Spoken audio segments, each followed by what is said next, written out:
Yeah, remember how I said in my earlier video that I had to get up early and do a lot of stuff? This is one of them. Yes, it is nearing the end of the month, which you know what that means. It's time for another One Piece arc thoughts. So, if you're new to this, you guys know I'm a huge fan of One Piece. I talk about my thoughts and opinions on arcs throughout the series. I actually did this throughout all of 2020. And so I figured I'd continue this trend in 2021 and beyond. Or at least until One Piece is over. Or I somehow do this long enough where I actually catch up with the series before it ends. Either way, it's still very entertaining to see where we are going forward. So, at the end of 2020, I talked about the Jaya arc, where we had only just finished with Alabasta. We discover that there's more to the One Piece world in terms of there's actually stuff in the sky that you can actually go to. We one-shot a villain, and here we continue right where we left off, in the sky. Yes, this arc, One Piece actually goes into the sky. That's why it's called the Skypiea arc. Yes, it's actually quite a very polarizing arc, if you can believe it. For a few different reasons. Now, personally as a whole, I really like this arc. I like the scenery. I like the story involved. And maybe it is because that, I was raised Catholic, and one of the main themes of this arc is the sort of struggle deciding between, faith and, blind faith, I guess. I'll explain. See, one of the main reasons why this arc is polarizing is the villain. Now, I mentioned last time I did this, I believe, that we fight a literal god. And it really is boiled down to the fact that the main villain, his name is Enel, by the way, has the most powerful devil fruit that has ever existed, as of right now.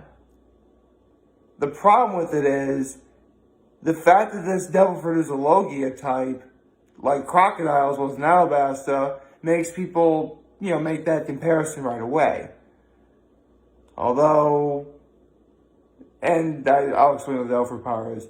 Although NL uses devil fruit power in very many creative ways. For those of you guys who are wondering, it's called the Goro Goro no Mi. In English, it's translated to the Rumble Rumble fruit. Do not let that name fool you. The Rumble Rumble fruit actually gives a person the power to conjure, manipulate, and become lightning. Yes, lightning. Like what you see in the sky on a stormy night. That thing that, if it strikes you from the sky, you probably die. That's the power that you're dealing with. On top of that, because it's a Logia type, you get intangibility right away. And it's the only devil fruit that's been mentioned so far that's in the quote-unquote invincible class. Needless to say, it's a pretty powerful devil fruit, to say the least. And one of the main problems with NL is because of this devil fruit, and because he actually is very good at observation hockey as well, his motivations are kind of flat. Basically, I can do this because no one can stop me. That's his motivation. That's what he is. Don't get me wrong, it can be used effectively, but some people would argue it's not really the best here. On top of all that, I did mention the scenery. There actually is a lot to be desired. A sea of clouds? How awesome is that? And the people of Skypiea are really cool. I love their designs. They do this sort of thing right here, whatever. That's dope, man. It's awesome. But the vast majority of this arc takes place in a place called Upper Yard, which is actually a piece of land from our area, or the Blue Sea, that was shot up via the knockup stream. So some people would argue that the design is a little flat.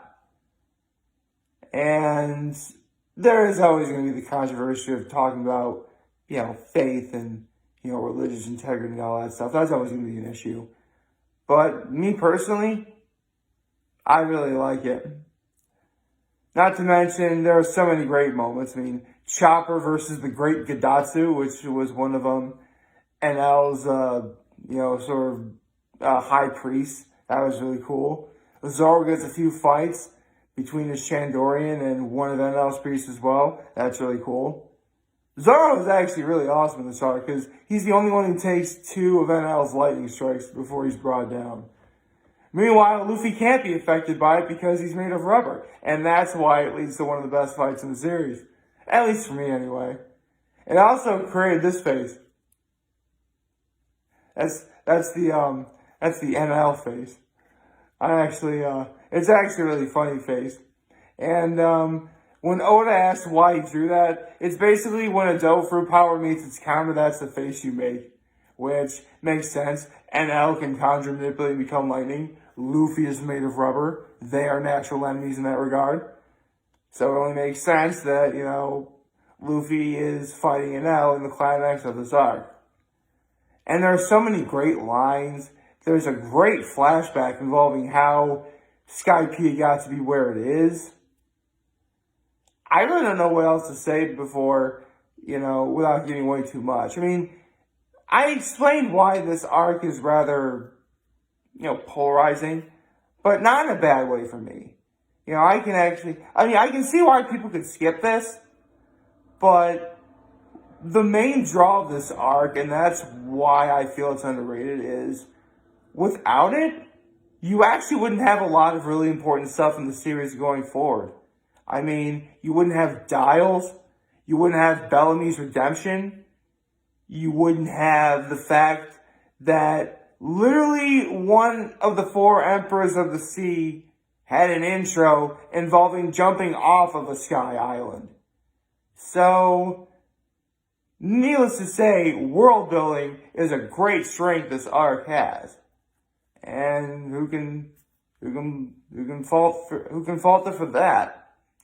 I mean, I can see why people skip this arc, but I don't. Although, if you do read it or watch it, it's 66 manga chapters, 43 anime episodes. It does have a bit of a reputation for being kind of long, which is laughable considering that we've had Dressrosa, Whole Cake Island, and we're still in Wano. But, whatever. So, if you're going to do it, you can try doing it all in one sitting. I would just simply go for 2, maybe do half at one point, then, do the half at another point. But either way, you're going to be in for a good time. And, yeah. That's really all I have to say about it for now. I really like this arc. Definitely one that I recommend. And, with the sort of controversy among the fans that it has, I'm certainly for it. So, there you go. So, come back 1 month from now and we head back down to the Blue Sea and enter what is arguably the funniest arc in the series, but also the most butchered that the anime did to it, which is Long Ring, Long Land. Like, favorite, share, hit the subscribe button, follow me on the social media platforms, try to get on YouTube. I am very humbled to make this video for you guys to watch and enjoy for today. I'm hopefully we're having a wonderful, I'm actually doing this video like right after my normal daily video, so I hope we're having a wonderful Thursday so far. Or, why did I say Thursday? Today is Friday. I really am tired. I got up super early today. And remember, you guys want to talk to channel, which is going to be here to let you know. I'll be back. Take care and make good choices. See ya.